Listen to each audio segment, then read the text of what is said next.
પંચમ cooperative credit સોસાયટીએ ઉઠમણું કર્યું।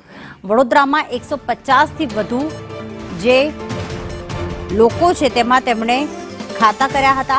Cooperative credit સોસાયટીમાં ખાતેદારોના નાણાં ફસાયા છે। ખાતેદારો નાણાં ઉપાડવા જતા અધિકારીઓ ત્યાંથી ગાયબ થઈ ગયા હતા। બેંકના અધિકારીઓ ગાયબ થતા ખાતેદારો ચિંતિત બન્યા છે। ગઈકાલે જ એજન્ટ મારફતે ખાતેદારોને આ અંગેની જાણ થઈ હતી। જિલ્લા રજિસ્ટ્રારે વહીવટદારની નિમણૂક કરી છે। વહીવટદાર સંજય ચૌધરીએ નિવેદન આપ્યું છે કે હાલ આ પેઢી તો ઉઠી ગઈ છે એવું નથી। કોઓપરેટિવ બેંક આવેલી છે।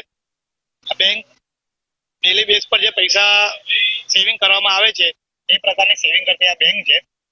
ગઈકાલે એજન્ટો થકી બધા કસ્ટમરોને અમને જાણવા મળ્યું કે પંચમ કોઓપરેટિવની જે આખી કમિટી છે, જે બોર્ડ ઓફ કમિટી કહેવાય, બેંકની આખી સંપૂર્ણ કમિટી બેંકમાંથી ભાગી ગયેલ છે અને બેંકનું ઉઠામણું થયું છે।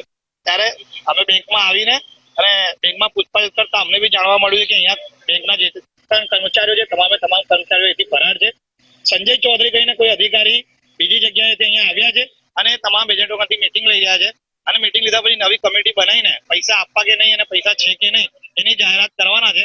ત્યારે પ્રથમ તબક્કે જોતા અમને એવું ખબર પડી રહી છે કે સંપૂર્ણપણે બેંકના તમામ અધિકારીઓ ઉઠામણું થઈને ભાગી ગયા છે। હવે આગળ સંજય ચૌધરી કહીને જે અધિકારી આવ્યા છે તે શું જાણ કરે છે એના ઉપર કસ્ટમરોને અમારા પૈસાનો નિર્ભર છે। બેંક તો વર્ષો જૂની છે, પરંતુ હાલ બેંક ઉઠી ગઈ કેવા વાવર જે આવે છે તમારા તરફથી બધા એ સદંતર ખોટા છે।